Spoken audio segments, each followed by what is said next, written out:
Number 1. Every year, thousands of bodies are discovered across the United States.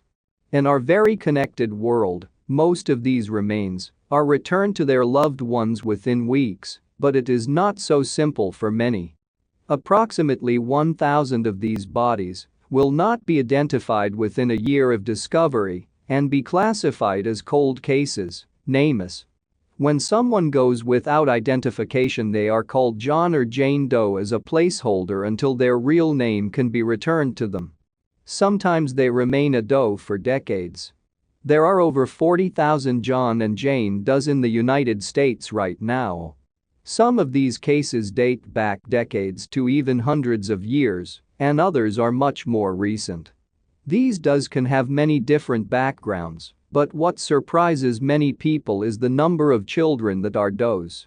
The National Center for Missing and Exploited Children is currently investigating 591 instances of unidentified deceased minors across the country.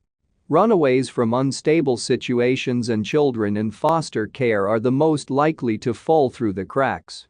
Most unidentified minors fall into at least one of these categories when they are eventually identified. Today's case is of a child that appeared to be cared for, yet was found by the side of the road in White Hills, Arizona. I usually cover older cases dating back to the 70s or 80s, but for today's case, we are only going back to 4 years ago, 2016. More recent cases rarely go unsolved with no leads, which is one of the many mysteries surrounding this case. Scientific advancements have led to information regarding our Jane Doe's ethnic background and potential geographic areas where she grew up, but to date, no one has recognized her as a friend or family member. Her identity and her story before its brutal end are still at large. On September 28, 2019, hikers found a human body in a ravine by the side of the U.S. Highway 93 in Mohave County, Arizona, near the town of White Hills. The heat had begun to mummify the remains beyond recognition, even though they had likely been put there no more than 2 weeks prior. The area where the body was found is on a very frequently traveled but completely undeveloped stretch of highway that most notably connects to Las Vegas, Nevada. It is a major trucking lane as well, with many big rigs passing through at any given time. It is both a deserted and busy stretch of road, and unfortunately, that makes it a likely area to discover a body. The body was determined to be a young girl between the ages of 13 and 17. She appeared to be either black or biracial upon initial examination and was classified as being African American. She had stood between 5'5" and 5'7" and weighed between 105 and 130 pounds in life. She had dark brown or black kinky hair that measured 5 inches in length approximately. She had no discernible tattoos or scars, but it was difficult to determine this because of the state of her remains. No cause of death could be determined from her remains, but because of the location where she was found, investigators decided to treat the case as a homicide. It appeared that she had been killed elsewhere and dumped in the ravine from a vehicle. The decedent was not wearing any clothing when found, but a long Hollister brand t-shirt was found nearby. No other clothing items or personal effects were found, but her ears had been pierced in life and she had received or been prepped for some sort of orthodontic treatment, either Invisalign or braces. I assume that this means she had glue on her teeth, but nothing else, because the glue is the only similarity between those two treatments. Her toenails had also been painted with pink nail polish, and her fingernails appeared to be manicured. She had clearly had some degree of access to good care before her death. Within 2 months, the Mohave County Sheriff's Office had hired 2 different agencies to create composites of the unidentified girl. Because she was a minor, the National Center for Missing and Exploited Children took the case, and one of their forensic artists made a color composite of what she may have looked like in life. The second composite was made by Harvey Pratt at the Oklahoma Bureau of Investigation, which shows an older interpretation of Mohave Jane Doe. Both these composites were released to the public, but no leads were made on the case. It seemed that no one recognized the girl. Her dentals did not match any missing girls in the system either. A year later in 2017, investigators decided to do both a DNA test and an isotope test on Mohave Jane Doe. It was surprising that such a young girl who must have had family and friends had not been identified quickly, but hopefully, science could yield more answers. The DNA test confirmed that the girl had been biracial. She was of African, Hispanic, and Caucasian descent. This raised concerns about the accuracy of the NCMEC composite, which had been widely circulated, and it was removed from her NamUs page. A few months later, however, it was back up and has remained posted since then, although its accuracy is still questioned because it was drawn to represent an African American female, not a biracial one. The isotope test yielded some interesting information as well. Isotope testing compares stable isotopes in long bones and teeth to common isotopes in regions of the world. It can provide an estimate of where someone spent portions of their life. The test results showed that the girl had spent a large portion of her life in the northeastern United States or southeastern Canada, near the Great Lakes area. She had grown up very far away from Arizona where she was found. Although this gave new information in terms of what missing person profiles to search for, it raised many more questions that are yet to be answered. How did such a young girl end up so far away from her place of birth? So far, 9 missing women have been ruled out as being the decedent. Since the rule-outs, some of these girls have been located, so if you try and search for them, you may find that some profiles have been taken down. Brittany Robinson from Alabama, Haley Bogle, located safe since rule-out, and Destiny Taylor, located from Arizona, LaShaya Stein from Colorado, Jasmine Sharia from Michigan, Phoenix Colden from Missouri, Victoria Williams from New Jersey, Aaliyah Bell from South Carolina, and Sheria Grant from Texas have all conclusively been determined not to be our Jane Doe. The findings of the DNA test and stable isotope analysis helped give the unidentified girl's story more of a context, but neither led to her identification. After 3 years of keeping her body in the hopes she would be identified, Mohave Jane Doe was given a funeral in 2020.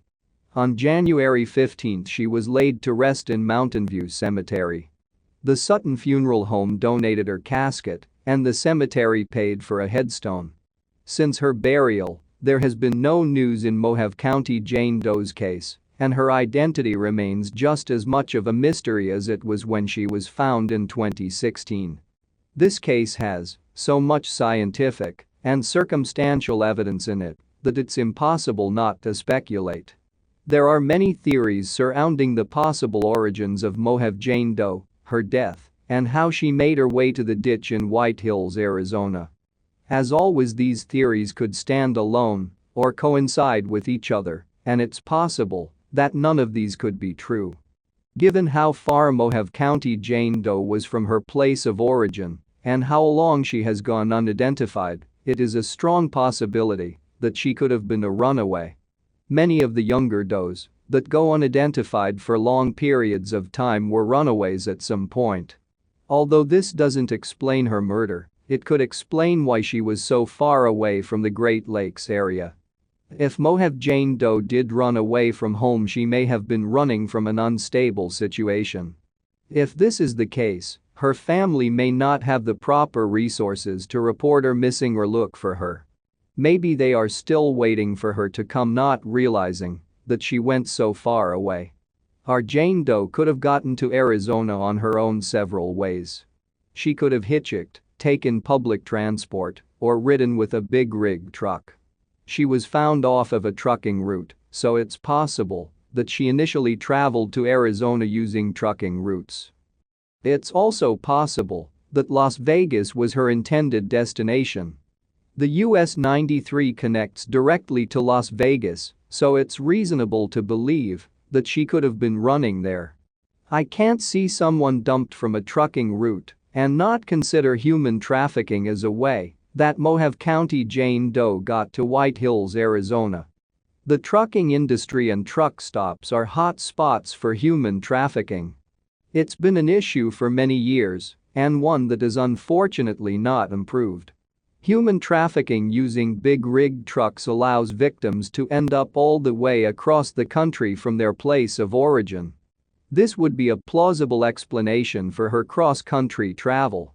This could potentially tie into the human trafficking theory or stand alone.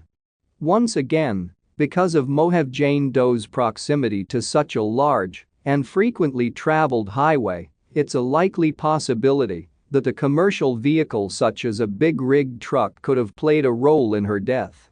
Many human traffickers work in the trucking industry, and there have been numerous serial killers that were truckers. Since truckers are often on the move, Mohave County Jane Doe could have been killed very far away, potentially even states away from where she was dumped. This could make it difficult to identify her killer after she has hopefully identified herself. Obviously, truckers aren't the only people who frequently drive on the US 93 freeway, but because of the industry's track record, many people believe that a trucker could have had something to do with Mohave Jane Doe's murder and/or the disposal of her body. The largest big city and the one that is closely connected to the US 93 is Las Vegas. Vegas is associated with many things, but violent crime is undeniably one of these associations. Las Vegas could be a destination for a runaway because of its somewhat endearing nature, or maybe Doe knew someone there. If she was traveling across the country using public transport, it would also make sense that she would find herself in Vegas at some point. Jane Doe's body was found in a location frequented by people going to and from Vegas, as well as people from the more southern areas of Arizona traveling north. It would make sense that, if she was murdered in Vegas, the killer would find a nearby abandoned stretch of freeway, possibly on their way home, if they were from southern Arizona. The Arizona section of the US 93 is remote and a logical place to try and dispose of a body. This theory was put forward before the isotope test came back, but some people contest the accuracy of isotope tests, so I'm still including it. Arizona is one of the places that migrants from Mexico and Central America cross into the United States. Many Does in Arizona, particularly southern Arizona, are migrants who died while trying to cross the border. Hollister is a brand that is popular among women in both California and Mexico and is a piece of evidence that could tie Mohave Jane Doe to Mexico. Another interesting fact is that big rig trucks will sometimes smuggle migrants through the country. Maybe Mohave Jane Doe died of natural causes, possibly from heat-stroke or sickness, and was dumped from the truck because they had no time to properly bury her. This would explain why no cause of death was found that fit with murder. I think this theory is far less likely than all the others, but I'm including it because before the isotope test came back I would have considered it a very sound one. Isotope tests have been known to be very inaccurate if an inexperienced lab is in charge of them, and we don't know who conducted this test. This case is one that many people wish to solve, and as a result, there are several profiles of missing women that are speculated to be Mohave County Jane Doe. Some of these have been suggested by web sleuths users or from the Grateful Doe and Unresolved Mysteries communities, and a few are ones I found from searching NamUs. I also searched the RCMP's missing person page, but no one matched our Jane Doe. If she was from Canada, she was not reported missing. Anyone with information about this case is urged to contact the Mohave County Sheriff's Office, case number 16 to 35440, the Mohave County Medical Examiner's Office, case number 16 to 1674, or the Detective Division at the Mohave County Sheriff's Office at 928-753-0753, ext. 4288. Number 2. An unsolved mystery has been plagued with rumors for decades. It was back in 1982 on August 15 when two men were playing soccer in Franklin Park and Dorchester in Boston, Massachusetts. It was reportedly a warm Friday evening when the two men began chazzing after the ball and came across a gruesome discovery: a body located in a thicket of trees and bushes. The person was later identified as 16-year-old Lucia Roberts, also known as Lucia Kai, and what followed would be rumors that the teen's death was linked to a secret club of police officers allegedly responsible for her murder. The polarizing controversy continues to be debated today as people weigh truth versus fiction. Reports state that Lucia Roberts immigrated to the United States at 11 years old with her mother, Louise Roberts. They came from their African village in Liberia and traveled to Boston in 1977, and upon arrival, they immediately moved in with a family friend.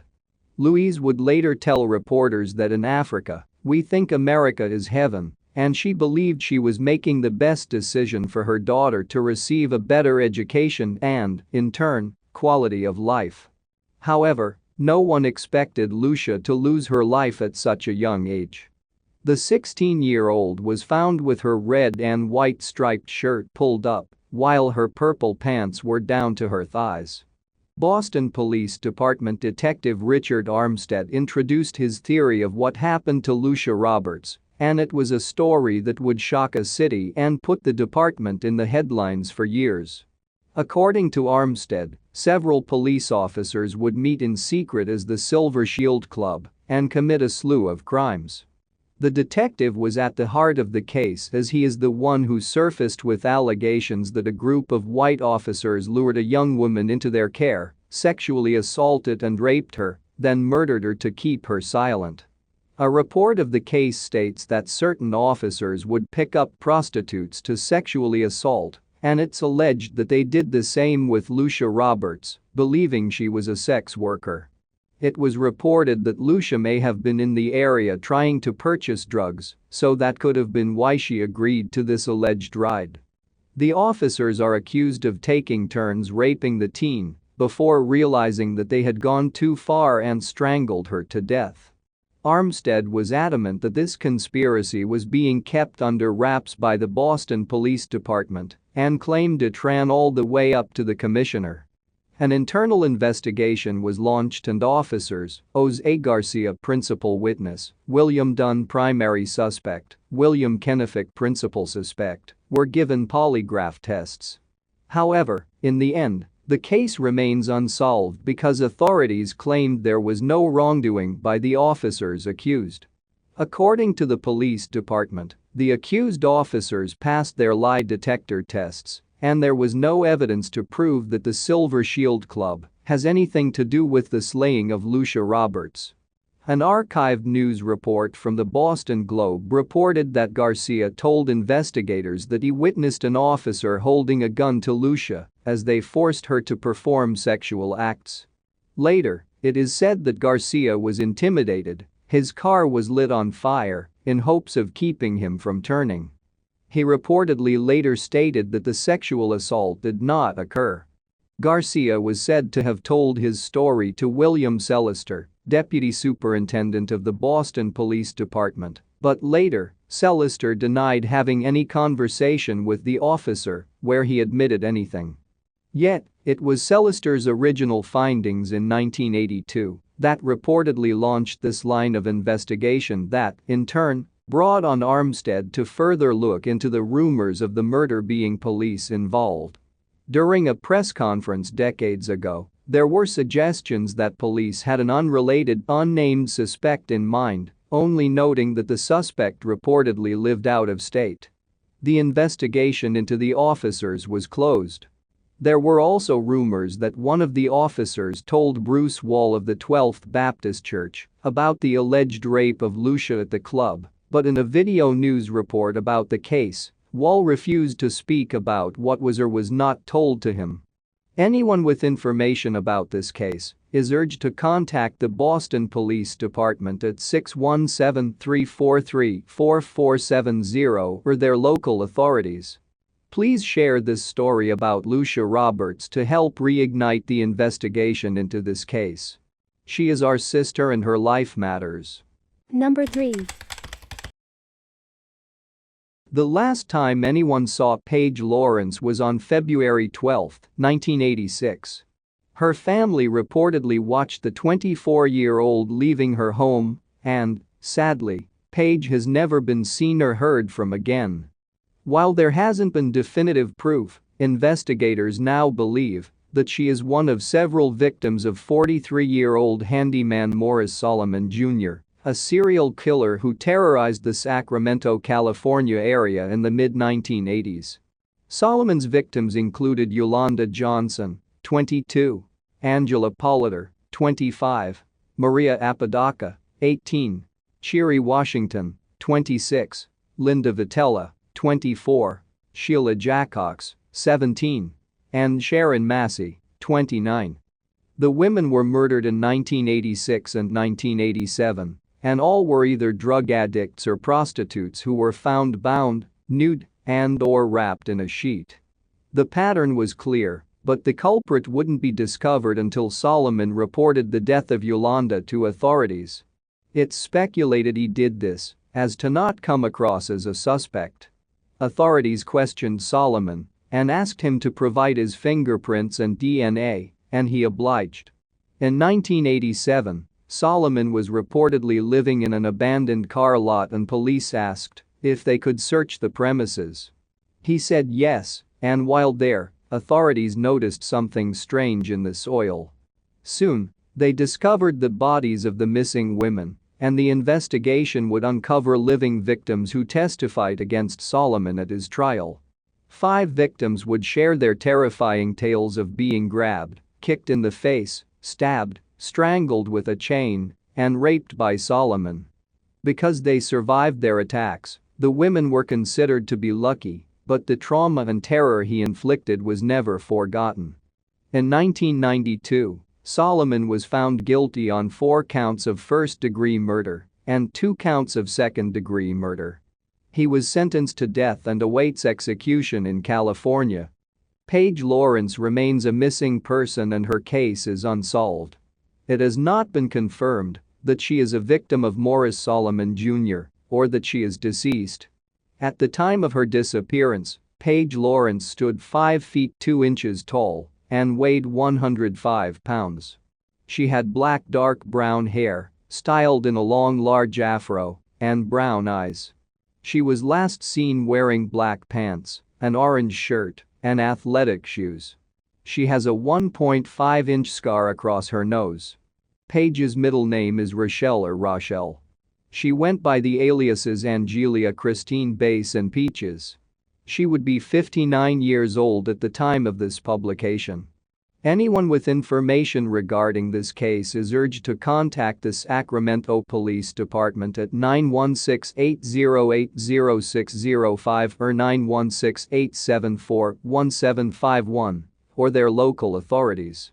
The agency case number is 86 to 43215. Please share this story about Paige Lawrence to help bring closure to her case. She is our sister and her life matters. Number 4. In March of 2016, a man by the name of Chip Campbell was picked up on the security cameras of a Circle K gas station in Milton, Florida. This would be the last verified footage of the man, who had been going through some serious issues in the preceding months. Milton, Florida, is a little dot in Santa Rosa County, with a population somewhere around 10,000. The town is most well known for the Naval Air Base housed within its borders, Whiting Field, which is one of the U.S. Navy's 2 primary pilot training bases. However, for others, Milton is known for a few other things, most notably its climate, which earned the town the 19th-century nicknames of Hell Town because of its incurable humidity and rash of living pests, like mosquitoes. Some even called it Scratch Ankle because of the briar patches that grew below knee level along the river creeks and swamps. Milton is also known for a surprising amount of professional athletes that graduated from the town's school district in the 1990s and early 2000s. Football players Cortland Finnegan and Lawrence Tynes graduated from Milton High School, along with professional golfers Heath Slocum and Boo Weekley. Casper Van Yen, the actor most notable for being the lead in the feature film adaptation of Starship Troopers, also lived in Milton for a period of time. However, the thing that Milton has become known for in recent years is a rising population that is addicted to serious drugs. Now, for the record, I am not vilifying Milton alone in this issue. The entire First Judicial Circuit, which includes Escambia, Oculus, Walton, and the entirety of Milton's Santa Rosa County, has seen a dramatic increase of drug use in the area, which has led to some fatal results. Florida alone saw less than 100 heroin-related deaths in 2010 and 2011. In 2014, that number had increased to over 447, according to the Santa Rosa Press-Gazette, and that number continued to rise through 2016, with the death of 779 people. Many attribute this to the addition of the drug fentanyl to many heroin concoctions, but it is indeed indicative of a larger problem plaguing the area. Outside of heroin and other opiates, Milton has become infamous in the local area for featuring an outlandish number of stories involving methamphetamine. If you simply search for stories involving the town itself and the word methamphetamine, you'll be greeted by a host of stories regarding meth labs being discovered, dealers arrested with hundreds of grams of the drug, you name it.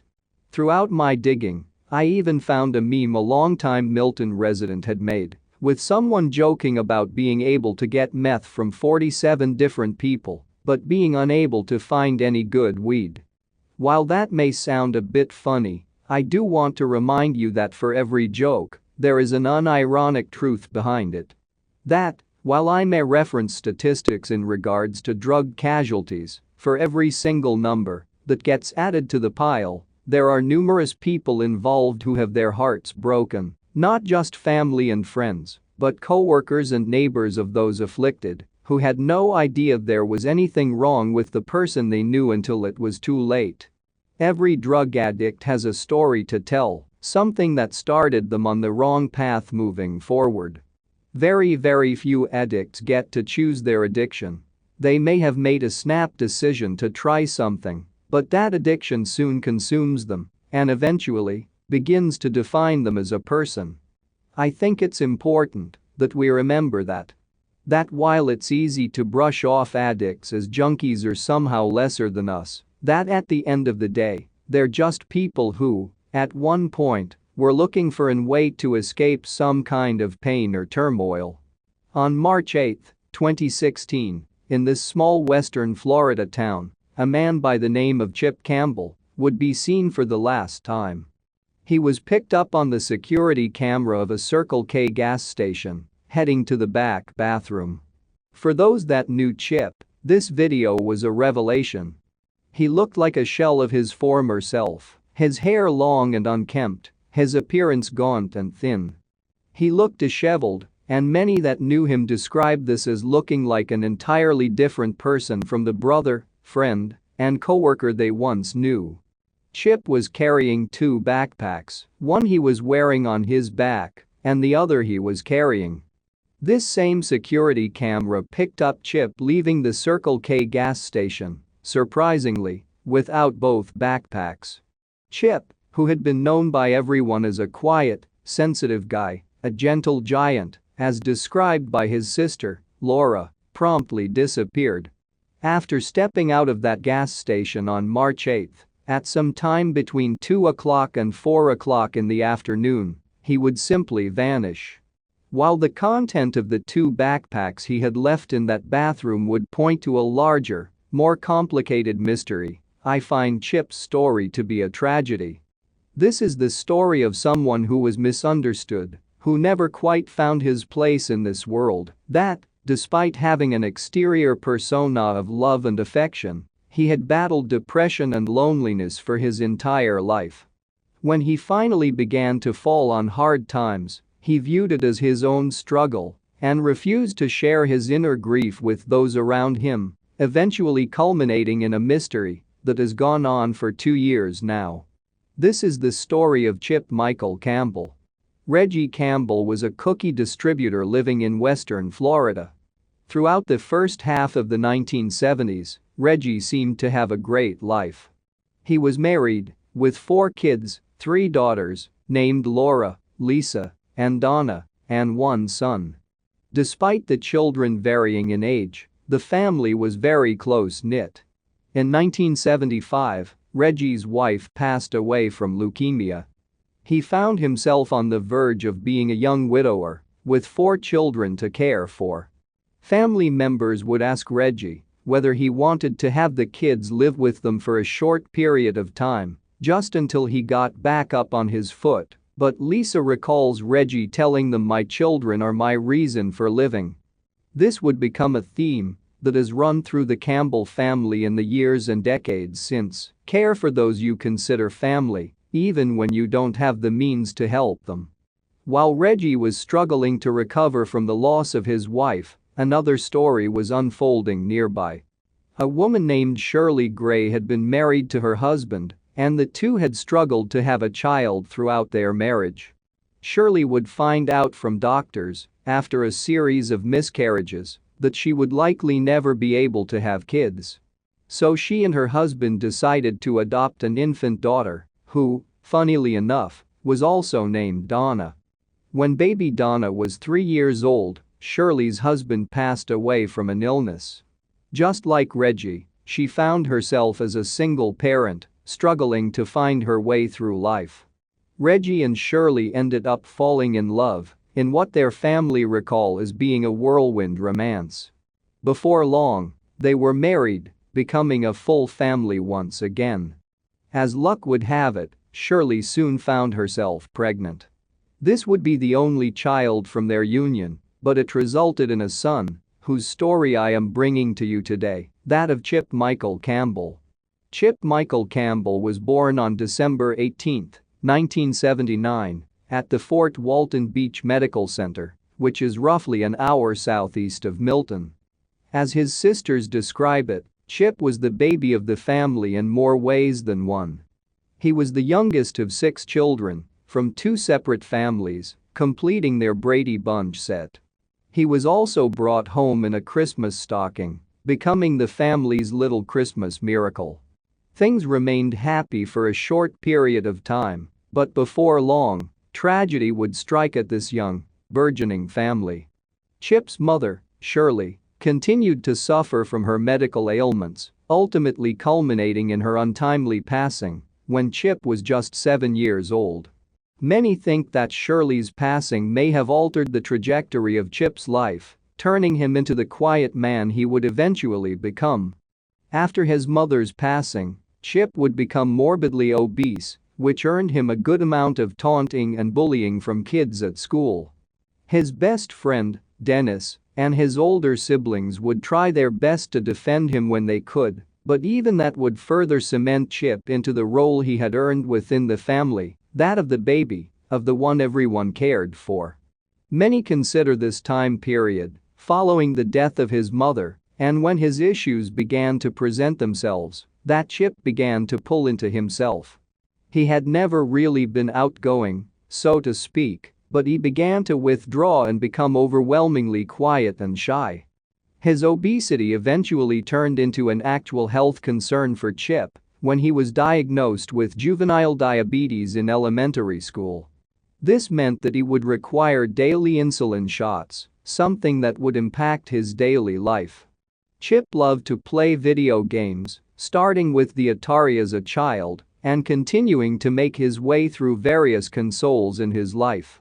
His sisters recall being unable to keep up with the many PlayStations and Nintendos he played with, but they do recall one of his major passions in life being music. While in school, most notably at Milton High School, Chip began to play the saxophone. And, According to those that heard him play, he excelled at it. They say that he was able to create sounds with the saxophone that they had never heard before, bringing all of his inner turmoil into the music itself, creating something that was equal parts tragic and beautiful. Throughout his life, Chip always remained close with his father. Being the baby of the family, Chip was the last one still living at home in his formative teenage years. He remained close with his siblings and other family members, of course, but his father Reggie was the one that always seemed to understand Chip. To hear Chip's siblings talk about it, it seems like the two had a bond that the others didn't. Chip would continue to live in Reggie's house, on and off throughout his life, finding odd jobs in the area, but never really seeming to find a career. Like he had as a child, it seems like Chip had a hard time trying to establish his own identity. A term that many use to describe Chip is gentle giant. From everything I've learned about Chip, this expression fit him to a T. He had grown up quiet and thoughtful, indulging in quiet hobbies that allowed him to be on his own. He continued to play the saxophone, eventually being able to pull off a beautiful rendition of Set Fire to the Rain by Adele. His sister Lisa says that song now holds a special place in her heart because of how much emotion Chip was able to put into it. Chip loved to garden, growing plants and vegetables in the yard. He gave out cactus plants for Christmas one year, and his sisters still have some of these plants. He loved to collect antiques, and he loved to do water-related activities, such as fishing. To hear his friends and family talk about him, it makes you feel like you know Chip, or at least someone just like him. At the time of his disappearance, Chip was working at a Denny's diner in Cantonment, a small town roughly 20 miles away from his home. His sister Laura has described his omelets as being the best on the planet, and I'm inclined to believe her. Chip lived on and off at his father's home in Milton until his father started suffering from health issues. His father, Reggie, was sent to live in an assisted living facility after suffering a stroke in April of 2015. This meant that, for the first time ever, Chip was living in a home by himself. Well, at least, he was mostly by himself. You see, while having that house to himself, he met the love of his life, no, not a woman, but a young pup named Harley. On Chip's Facebook page, which is still live and hasn't been touched in nearly 2 years, you can find a handful of pictures. Roughly half of them feature Harley. Many think that Chip's love of Harley was indicative of Chip's nature. He loved to care for others, and that shined whenever he was around Harley. His friend, John Claudio, who went through a nasty divorce and custody battle a couple of years ago, describes Chip as being a friend who helped him out in his time of need. Chip allowed John to stay in the home for a matter of months before things started to get sketchy. In the year before his disappearance, things began to fall apart for Chip Campbell. According to his friends and family, Chip had begun associating himself with people that many believe were bad influences. These friends began introducing toxic elements to his life, such as drugs. However, many think that this backslide may have begun beforehand, as the loneliness of living alone began to creep into Chip's life.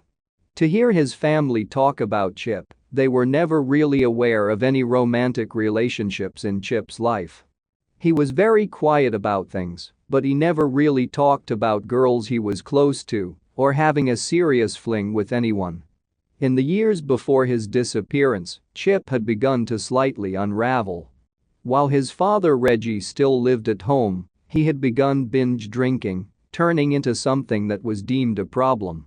At one point, Reggie had apparently found Chip outside the home, passed out behind the wheel of a car. That was when Reggie sent Chip to go live with his oldest sibling, sister Laura, for a period of time. She recalls trying to get him into rehab and Alcoholics Anonymous. It worked for a short time, but then the loneliness and the shadier acquaintances in his social circle began to creep back in. He had 2 DUI-related incidents happen in the years prior to his 2016 disappearance, including one that I'll get to shortly. Chip had a couple of good friends in his life, such as John Claudio, who knew Chip as an adult, and his buddy Dennis, who had grown up with Chip. But outside of that, he only really had his family, who all lived relatively close, but had their own families to care for and careers to nurture. Chip began hanging out with friends that were deemed bad influences by his longtime friends in the following months. These friends were apparently somewhat open about their drug use, at least to the point of his friend John not wanting to be around them. In November of 2015, through this group of friends, Chip met a young woman that goes by the name of Tanya Rios. Tanya was apparently a friend of a friend who Chip met through his friend, who I'll only refer to as Gabe in this episode. Gabe has apparently had run-ins with the law, as has Tanya, but I won't mention his full name. Chip apparently took to Tanya really fast. So much so that she was living in the Milton home with Chip by December or early January. That Christmas, while visiting family, Tanya was brought up by Chip in conversation. When asked about their relationship, Chip was pretty mum on details, but told his siblings that she was a nurse who was currently out of work. This would later turn out to be false, but there's no way to verify whether Chip knew this at the time. It seems like, to outsiders, that Chip was developing feelings for Tanya. To hear his friend John describe it, Chip had begun to change for Tanya. However, besides the subtle cosmetic changes, like dyeing his hair or wearing different clothing, Chip was also beginning to experience more stark changes in his personality. Chip received text messages in December of 2015 that caused him a great amount of stress. He began to inquire about arming himself for protection and was worried about a debt being owed to someone, a debt that could have belonged to either him or Tanya. As if that wasn't enough, it was at this point that Chip began experimenting with drugs, resulting in him becoming a different person altogether. On January 2, 2016, just after 6 p.m., Chip was pulling out of a Circle K gas station located at the junction of Stewart Street and the Munson Highway in Milton. As he was pulling out of the Circle K, he almost immediately crashed into a blue Chevy Silverado. His black Chevy Neon T-boned the other vehicle, but Chip's car began backing up and continued south on Stewart Street. He then rear-ended a white Ford Fusion before crashing into a bike shop named Truly Spoken. Thankfully, no one else was harmed in these accidents, but Chip was rushed to Sacred Heart of Pensacola Hospital, where he was monitored for what authorities called a medical emergency. This would later be clarified as diabetic seizures, which had resulted in Chip's blood sugar dropping dangerously low and him losing control of the vehicle. This would result in his car getting totaled and his license getting revoked by the state of Florida due to the seizure diagnosis. Without a car and without any reliable public transportation options, he was now unable to get himself to work. Chip's family would find out later on that Chip had been forced to quit his job and he filed for disability benefits because his medical diagnosis made it hard for him to get a proper job nearby.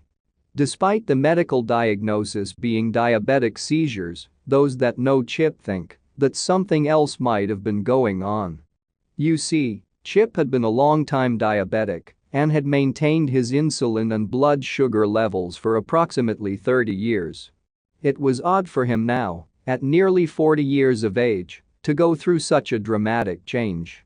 When speaking to his sister, Laura, she brought up the possibility of Chip beginning to use methamphetamine at this point in time. If you're like me and never thought about the effects of methamphetamine on someone with diabetes, then the results would be shocking. Meth, in essence, can greatly increase or decrease blood sugar levels to the point where someone would feel fine 1 second and suffer a debilitating change a moment later. Needless to say, many point to this accident as being the beginning of Chip's major downward spiral. By March 5, 2016, things had continued to spiral downward for Chip Campbell. He had been out of work for 2 months now And even though he had just gotten an ET card to help pay for groceries and food, he had been struggling. His older brother gave him some odd jobs to do, which he would get paid for. But that was barely enough to scrape by, especially since so much had changed in Chip's life. By this point, he had lost an incredible amount of weight. Once called the gentle giant, he was still tall, but had lost at least 40 pounds and was under 200 pounds for the first time in his life. His hair had grown long and shaggy. If you had compared this version of Chip to whom he had been less than a year beforehand, you would barely recognize them as the same person. In the preceding 2 months, he had begun walking over to family members' homes on occasion just to get a bite to eat, which was more than often sandwiches, but he relished any hot meal he could get. After all, at this point, he had no job, no money, and no car. But, at least on March 5th, he had family. His older brother had hired him to do some mundane work for him and was getting ready to drop Chip off at his home. Chip asked his brother if they could stop by a nearby Family Dollar because Chip wanted to get some things. At this Family Dollar, Chip bought some groceries, some cleaning supplies for the home, and some dog food for Harley. At around 6:45 p.m., Chip was dropped off at the home owned by his father on Milton's Ward Basin Road. This would be the last time that any of Chip's family would get to see him on the first Saturday of March, a little under 2 years ago, as of this episode's recording. On March 8, 2016, at 7:49 p.m., a Facebook post was made by Chip's roommate, Tanya Rios. Tanya claimed that the last time anyone had seen Chip was on March 6 at around 10:30 p.m. She had apparently come home the next day and found the home in a state of disarray. Chip's phone was found in the bathroom with the battery pulled out of it. He had taken none of his insulin, a necessity for someone with diabetes. Even more troubling, Chip's dog, Harley, had been left out in the house. This is something that Chip would never do, as verified by his sister, Lisa. In her Facebook post, Tanya had tagged Chip, so his family and friends were alerted to his disappearance. After all, most of them were unaware of Chip's association with the woman, so they were just as surprised to find out he had a roommate as they were to hear he had been missing for a matter of days. After finding this out on Facebook, Chip's siblings began to react. They began to call Chip's phone, and much to their surprise, Tanya answered. She told the Campbell family that she had found Chip's phone in the bathroom of the home and was now trying to figure out what had happened to him. When Chip's family proposed calling the police, Tanya rebutted. She said that she did not want the police to get involved, and for good reason. More on that later. Chip's oldest sister Laura, who lived 6 hours away in Alabama, drove to Milton that evening. When she arrived, she found 2 cars in the driveway. One belonging to Tanya and the other belonging to a man named Don. This is the Don that Tanya mentioned in her Facebook post, who was a mutual friend of both her and Chip. I've since tried to reach out to this Don, but haven't heard back. The police were called, and Officer Danny Tusseler was the one who responded. He conducted a search of the home and took a statement from everyone involved. In her statement, Tanya painted a much more alarming picture of Chip's home. She claims that on the day she returned to the Campbell residence, she found a reclining chair blocking the front door. She was able to push the door open, but upon entering, discovered that the home was a mess and the side door had been left wide open. The door to the refrigerator had also been left open, and there were vials of Chip's insulin laying on the kitchen floor. And he had allegedly packed a duffel bag of clothing, which had been left in his bedroom. Apparently, Chip's dog, Harley, had been roaming loose, and mud had been tracked throughout the home. Both of these things were alarming, and you don't have to take my word for it. All of his siblings have spoken at length about Chip's relationship with Harley and how he would never let her roam free when he wasn't home. Harley had been found in the house, not put into a kennel or a bedroom as Chip would normally do if he left. And according to some reports, she was aggressive to the first family members to show up at the home, which was very unlike her. However, other than Harley, the family knew that the person who would take Chip's disappearance the hardest would be Chip's father, Reggie. Reggie still technically owned the home Chip was living in, but was in an assisted living facility after having medical issues in 2015. The family members called the workers of the facility and asked them to avoid the news in the morning. They didn't want that to be how Reggie learned of his son's disappearance, even though it would break their hearts, they had to tell him in person. They did just that. Chip's sisters have talked about that being the hardest part to deal with in the wake of Chip's disappearance. Their elderly father, bedridden and stuck in a wheelchair, being unable to do anything to help find his son. Apparently, those that look after him had to stop him in the parking lot of the facility when he tried to wheel himself away to look for Chip. The police investigation to find Chip began, but it unfortunately didn't have much information to go on. There was a 3-day window in which Chip might have gone missing. From when his brother had last seen him, at around 7 p.m. on March 5, to when Tanya made her ominous Facebook post on the evening of March 8. Tanya claims to have seen him on Sunday evening the 6th of March before leaving to babysit, so police began to operate under the assumption that he had disappeared between then and when Tanya returned home. After scouring the area, police quickly evaporated most of their leads. Nobody that knew Chip had seen him, other than Tanya. His quiet nature had gotten the better of him. However, they quickly found evidence pointing to a suspicious sighting of Chip at a nearby Circle K. The Circle K, located on the corner of Stewart Street and Munson Highway, is right across the street from Milton High School. It's also just a stone's throw away from the Milton City Hall and is approximately 3 miles away from Chip's home on Ward Basin Road. This Circle K produced video evidence of Chip walking into the store on Tuesday, March 8, sometime between 2 o'clock and 4 p.m. In this footage, which is somewhat grainy, Chip looks entirely different from the photos taken of him just months prior. He had lost a good amount of weight, his clothes looking baggy on him. His hair, which had always been cut short and graying, was now long and shaggy. He had apparently dyed his hair a darker color in the preceding months, according to his friend John, because he wanted to fit in with Tanya and her group of friends.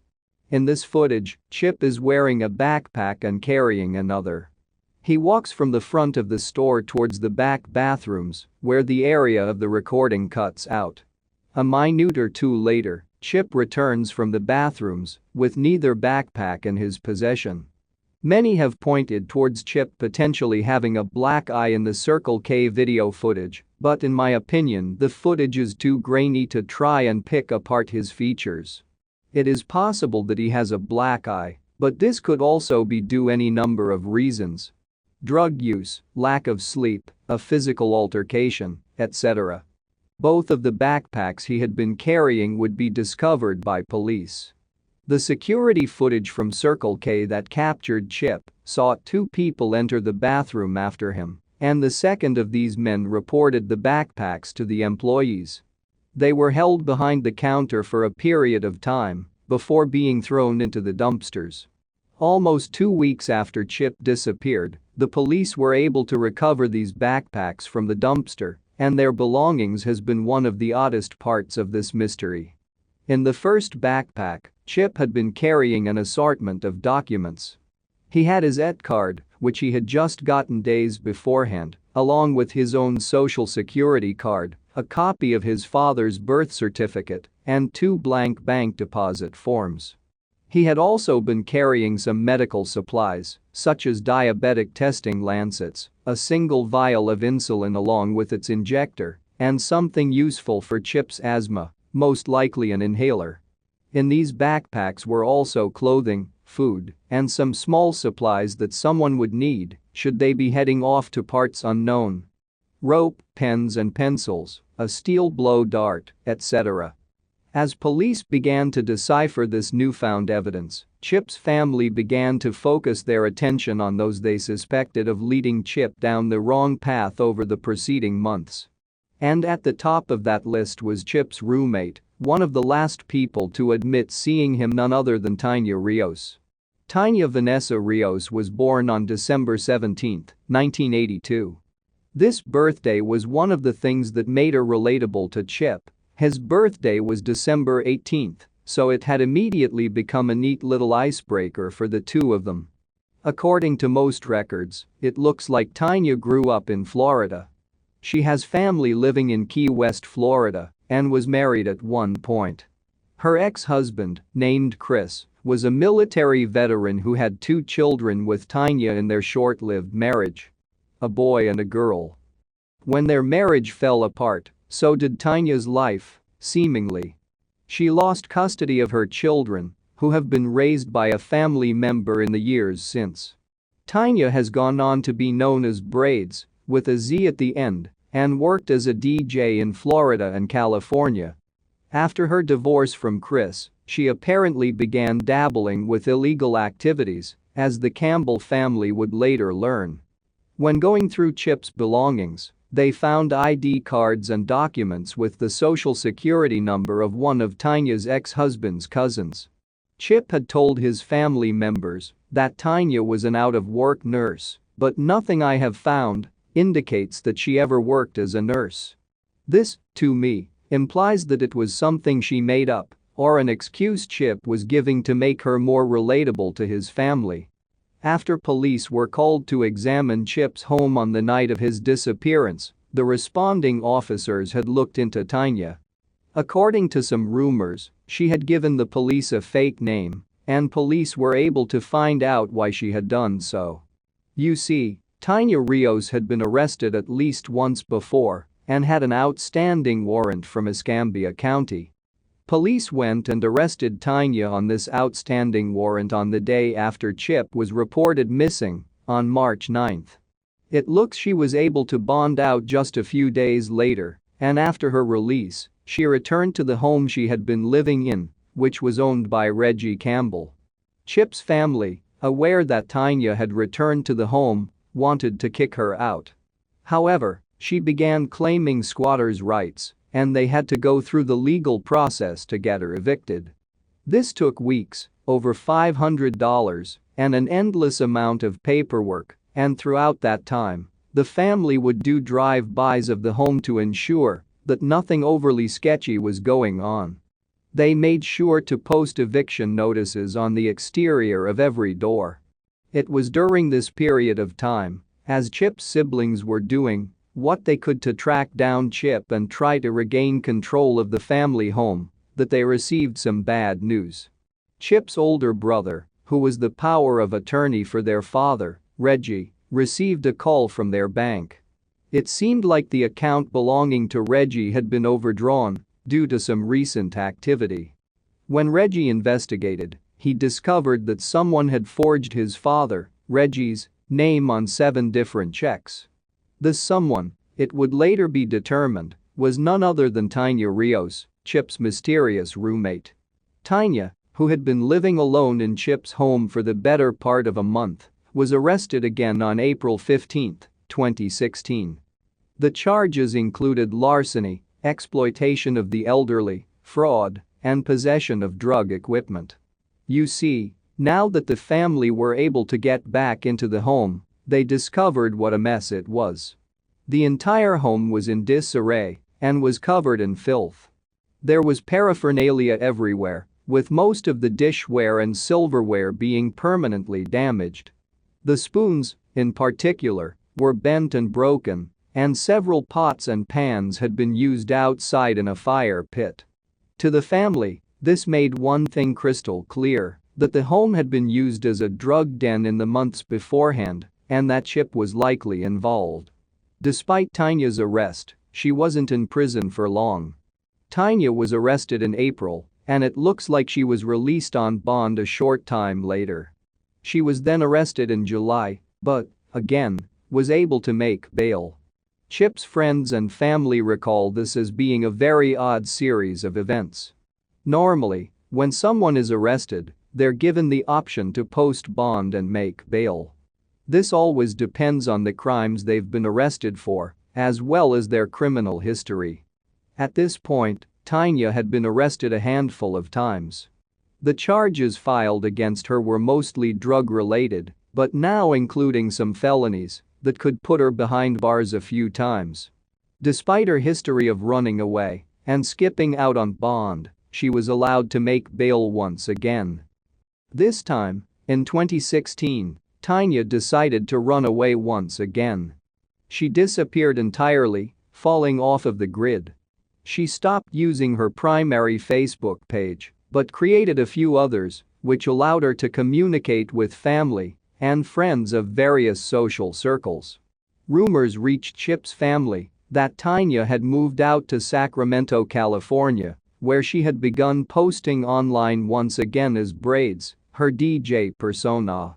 In August and September of this year, after evading police for over a year, Tanya was captured in Sacramento. She was transferred back to Santa Rosa County, where she has been awaiting trial for the past few months.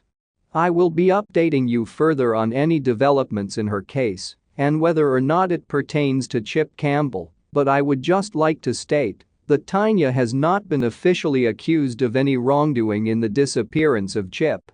While it's very easy to point out her flaws, I stand with Chip's family and friends who want Tanya to get help. Hopefully, in her recovery, she'll be able to provide a clearer picture of the troubles she and Chip were facing before his disappearance and whether she knows something more than she's letting on. In the aftermath of Chip's disappearance, his family and friends banded together to try and piece together the mysteries he left behind. His older sister, Laura, stayed in Milton for the next 6 weeks, trying to stay close to the investigation. She wanted to be there to help out however she could and try to serve as a point person for the search parties. Most of those searches were done by volunteers from Claus Kids, a search and rescue organization set up to find missing children and family members. Partnering with Milton's K-9 Academy, the groups have not only put up flyers and hosted public events to inform the public about Chip's disappearance, they have also conducted searches of the areas around Chip's home and where he was last seen. Unfortunately, the groups had no real luck. Even when using accredited, trained cadaver dogs and highly specialized search canines, they were unable to find anything that suggested a death or even a struggle within his home. Hope was raised in May of 2017 when remains were discovered by Milton's K-9 Academy German Shepherds, Gunner, and Maxwell, but those remains were later determined to belong to an animal. The Campbell family were able to get Tanya legally evicted a little over a month after Chip disappeared, and that's when they found the home in its poor condition. However, that wouldn't be the only strange state of affairs regarding the house. After getting Tanya evicted, Chip's older sister, Donna, moved into the home. She began to box up belongings of the prior tenants, including Tanya, Chip, and their father, Reggie. During this, she found several odd items in Tanya's possession, including the ID card and social security paperwork belonging to Tanya's ex-husband's cousin, which I mentioned earlier, as well as a receipt for gloves and ammunition bought at a Pensacola Walmart a short time before Chip's disappearance. And if that wasn't enough, the month of June would see one of the strangest revelations regarding the story. On June 6, 2016, Chip's family found a makeshift meth lab in the attic of the home. This gave the family almost insurmountable evidence that someone had been maintaining a drug operation in the preceding weeks. This lab, which contained ingredients needed to make methamphetamine as well as cooking tools, had not been in the home when it was searched by the family, police, or Claus Kids in the aftermath of Chip's disappearance. This meant it had been put together recently, in the weeks before June. Theories regarding this meth lab would be given more fuel when Donna, the sister living in the Campbell home, reported the presence of a strange man. He had apparently knocked on the front door, asking if he could help out by mowing the grass. Donna said no, but this apparently did not deter the man. Before she could answer, he had already gone off to the yard and seemed to be scoping out the house. He left, but rumors have since surfaced that Donna caught him once more, attempting to break into a bathroom window of the home. These family members reported that Chip may have taken a handgun belonging to family members. These were the same family members that lived close to Chip, where he would go for sandwiches or meals after losing his car and job. Surprisingly, these family members did report the pistol missing. The gun, a Taurus .380 ACP high-point handgun, is still missing to this day and has been reported to all of the available agencies. Police were contacted by Chip's lifelong friend, Dennis, who told them that Chip had talked to him about going off of the grid in the days and weeks before his disappearance, and with the theft of the handgun, police began to become convinced that Chip had followed through on this. Later, they would find a text from Chip to another of his friends that claimed to have gotten a hold of the pistol, cementing this idea in the early investigation. "I've told you about the footage of Chip, which was taken from the Circle K on the afternoon of March 8. Well, police would later find additional security footage of Chip from the surrounding area. This footage showed Chip walking north from that Circle K towards the area of the Blackwater Heritage Trail. This trail, which is approximately 8 miles in length, runs through woodlands and lead up to the Blackwater Wildlife Area, which is, in itself, a giant swath of land.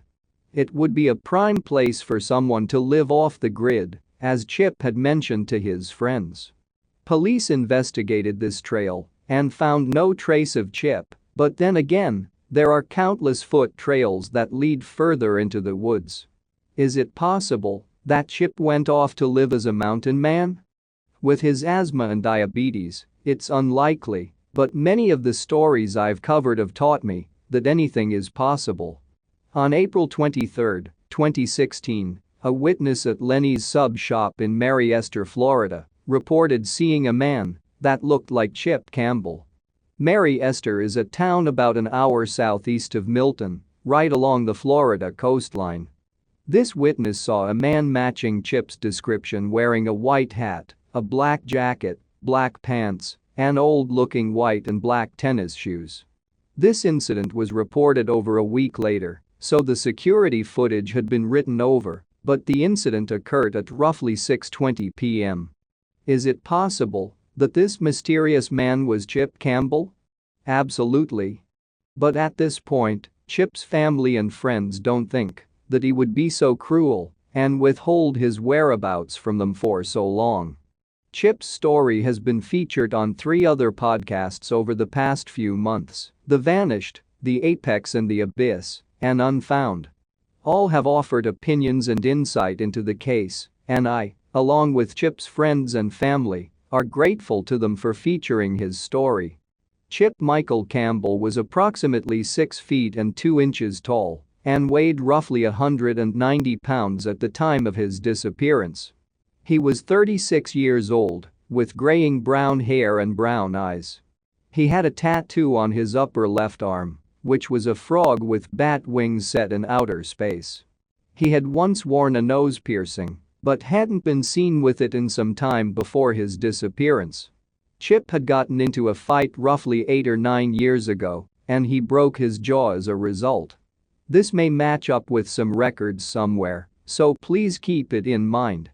Chip was last seen wearing a long-sleeved camo print shirt, blue jeans, and size 13 white sneakers.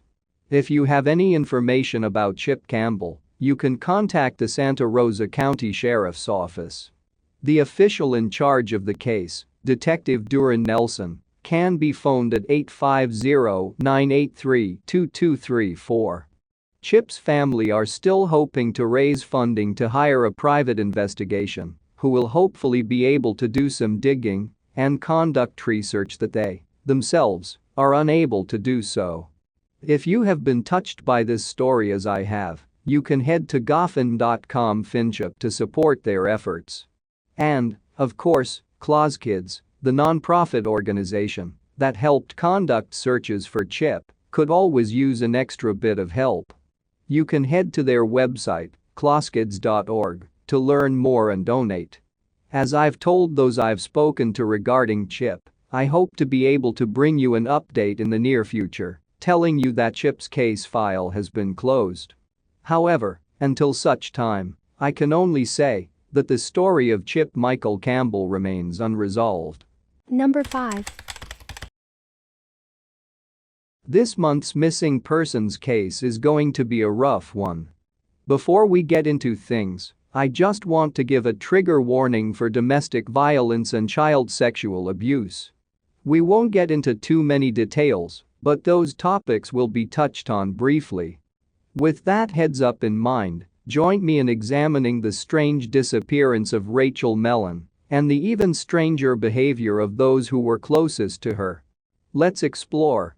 In 1996, Rachel Marie Mellon was in the 7th grade at Ward Middle School in Bolingbrook, Illinois. She stood at 5 feet tall and weighed between 60 and 80 pounds. She had black hair and hazel eyes. By all accounts, she was a smart and happy girl who loved learning. Her favorite subject in school was science, and she had an interest in recycling and helping the planet. It seemed like she was doing well for the most part, except for one red flag that popped up. Prior to her disappearance, Rachel had run away from home, staying with a friend. I could not find how long she stayed away from her home for, but I do know that she returned home voluntarily. We can't take this incident to mean too much, but it does likely signify that Rachel was experiencing some troubles at home with her mother, stepfather, or both. On January 31, 1996, Rachel stayed home sick from school. She wasn't seriously ill, but rather suffering from a sore throat and likely relishing the idea of a day off. We've all been there. She was last seen wearing a pink sweatshirt with yellow sweatpants and red slippers. She had been playing video games with her stepfather, Vincent Mellon, when she fell asleep on the couch.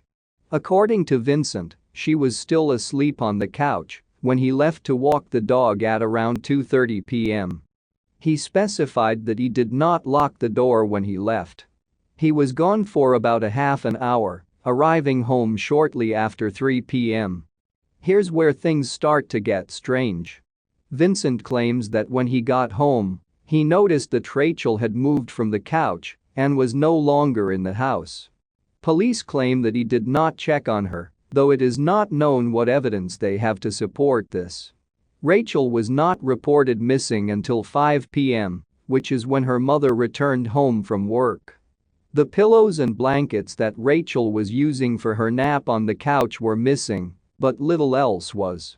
The temperature outside was below zero, -20 Fahrenheit by some reports, but the only clothes that went missing with Rachel were the ones she was wearing at the time. No outerwear such as coats, mittens, boots, or hats were missing. Personal items were also left behind, most notably her purse and her Walkman. Another notable item that was left behind was Rachel's diary, in which she detailed instances of being touched and kissed by her stepfather. The case, unfortunately, ran cold as the police followed up on tips and leads. In 2000, a grand jury was convened when new interest was sparked after America's Most Wanted brought more attention to Rachel's disappearance. During this renewed investigation, Vincent gave blood, semen, and saliva samples to investigators. He also took at least one lie detector test, which he failed. And that brings us to today, unfortunately. Rachel Marie Mellon is still missing without a trace of her in the years since her disappearance. The case is ice cold. Let's take a look at the theories. There are 3 main theories I've come across or developed during the research for this post. Let's start with the theory the police began with but eventually debunked. The original working theory put forth by investigators was that Rachel had been taken away from the home by family members and perhaps obscured her to protect her from the abuse she had written about in her journal. However, no plane or bus tickets were found in her name. As time wore on and her bank account remained untouched, along with the fact that Rachel had not contacted her mother or biological father, the police dismissed this theory. The second theory is that Rachel left the house and succumbed to the elements. I was on the fence about including this theory, as I have very little information about the neighborhood Rachel went missing from. It is possible that Rachel left the house for some reason, got disoriented, and tucked herself away somewhere, waiting for help. That, or she fell into one of the many bodies of water that dot the Bolingbrook landscape. An extensive search of the area was conducted, but remember, Rachel was missing for nearly 2 hours before she was even reported missing. That's a lot of time for something to happen. The third theory, and by far the most popular online, is that Vincent Mellon had something to do with Rachel's disappearance. It is important to remember that everyone is innocent until proven guilty, but things do not look good when we add them up here. We have Rachel's journal, detailing instances in which Vincent touched her inappropriately and kissed her. We have a documented history of domestic violence in Vincent's past. We have the failed lie detector test he took in 2000. And, perhaps most compelling, he had scratches on his body on the day of Rachel's disappearance. He explained them away as being the result of working on his car, but the timing is extremely suspicious. Maybe Rachel was going to tell someone about what she'd written in her diary, and he heard her to keep her quiet. Maybe she left the house of her own volition. Maybe her illness worsened, and she left in a disoriented state. All we have are maybes at this point. And until new evidence arises, or someone with information comes forward, that's all we will have. If you have any information about what happened to Rachel Marie Mellon, please contact the Bolingbrook Police Department Missing Persons Unit at 630 to 2,268,620. Detective Mark Revis is investigating. Reference case number 96 to 2670, National Center for Missing and Exploited Children case number NCMC 814151. And National Crime Information Center number M916,161,162. Number 6. White County teenagers Erin Foster and Jeremy Bechtel should have come home the night of April 3, 2000, but they disappeared, along with Erin's prized two-door 1998 Pontiac Grand Am. And the families of both teenagers are left grappling with more questions than answers. I hope that someday we can find them both and bring them home to rest, Jeremy's mother Rhonda Ledbetter said in a 2012 interview with the Knox News Sentinel. I need that closure. She didn't get her closure, having died in July 2018, and it doesn't seem like either family will get their much-needed closure anytime soon. White County Sheriff's Office Detective Chris Isom said there are no suspects and no solution in sight. Anyone with information is asked to call the White County Sheriff's Office at 931-836-2700 or the Center for Missing and Exploited Children at 1-800-THE-LOST. If anybody knows anything at all, please call, said Lee Ann Foster said in a 2002 interview with Us. Our daughter is missing. By most accounts, Erin Foster, 18, and Jeremy Bechtel, 17, were childhood friends. Some reports call them more than friends. Erin is described as 5'8" and 115 pounds, is white with blonde hair and blue eyes, and has pierced ears.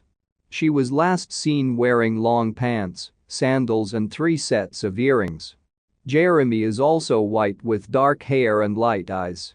He is described as standing 5'8", weighing 150 pounds at the time of his disappearance.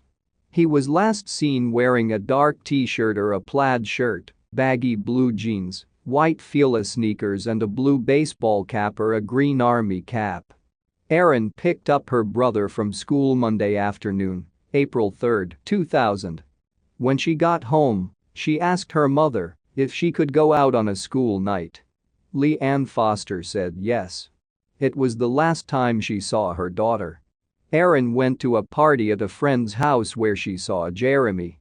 Jeremy called his father, Ronnie Bechtel, to tell him he was with Erin and some other friends. It was the last time he talked to his son. Erin and Jeremy left the party and were last seen around 10 p.m. April 3, 2000, driving Erin's car outside of Sparta.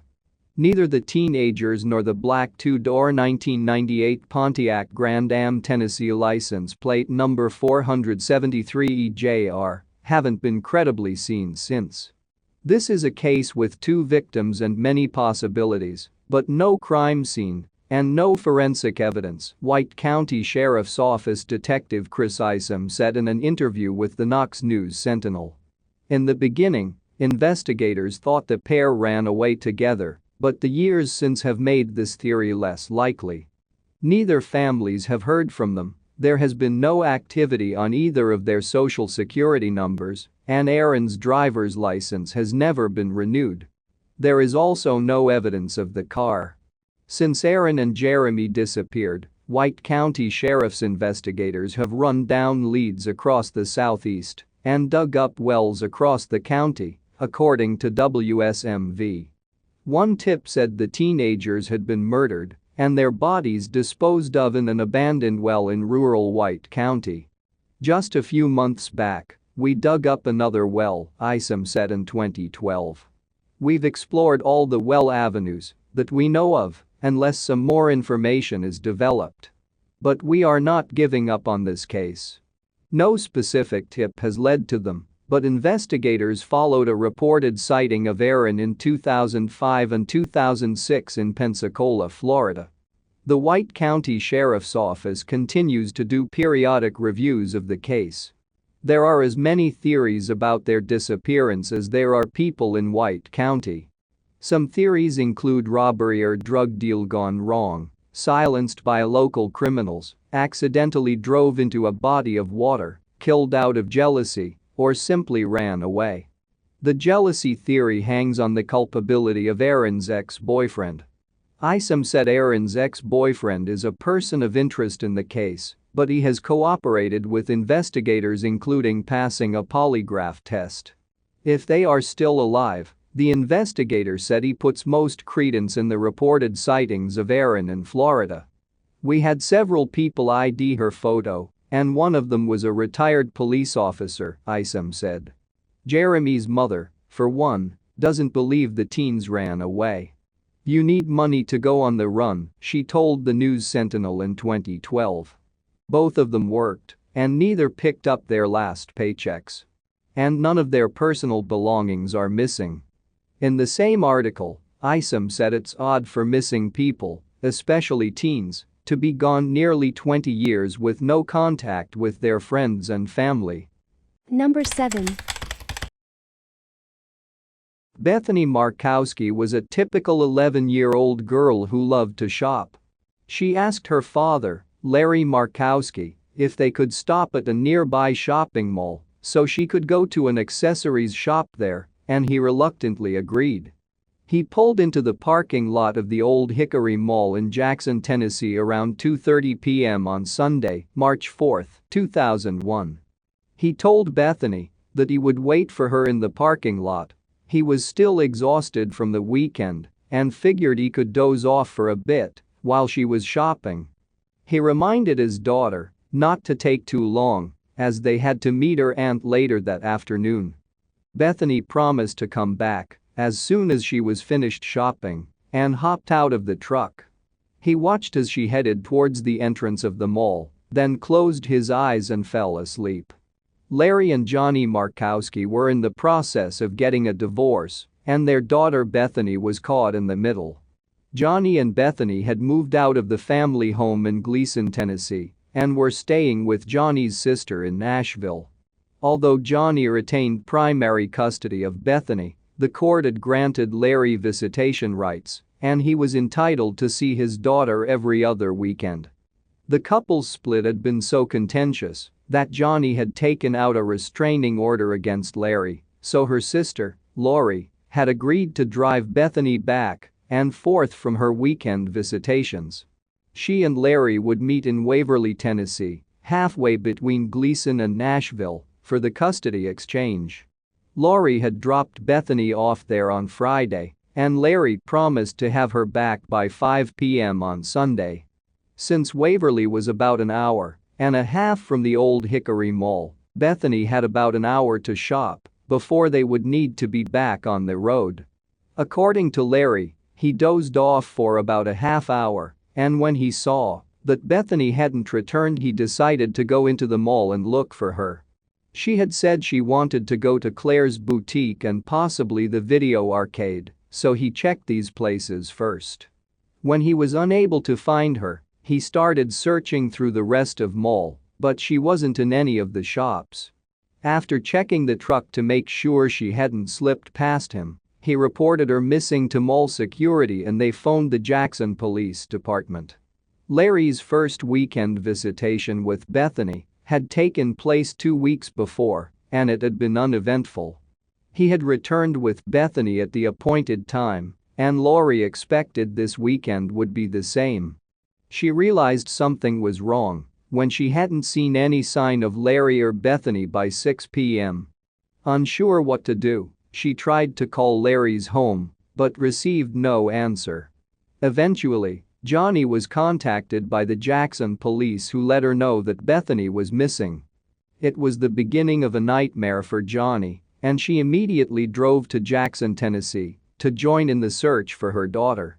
Larry and Johnny's relationship had likely been doomed from the start.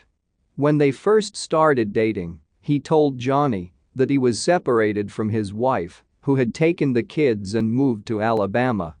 It wasn't until Johnny was already pregnant with Bethany that she learned Larry was actually still married and was living with his wife and children.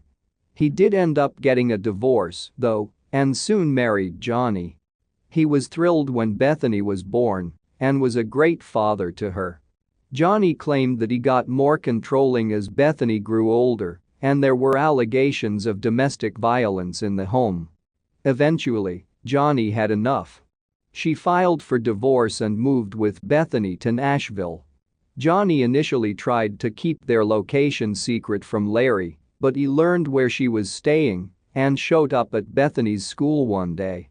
According to Johnny, he tried to take Bethany from the school, but several teachers intervened.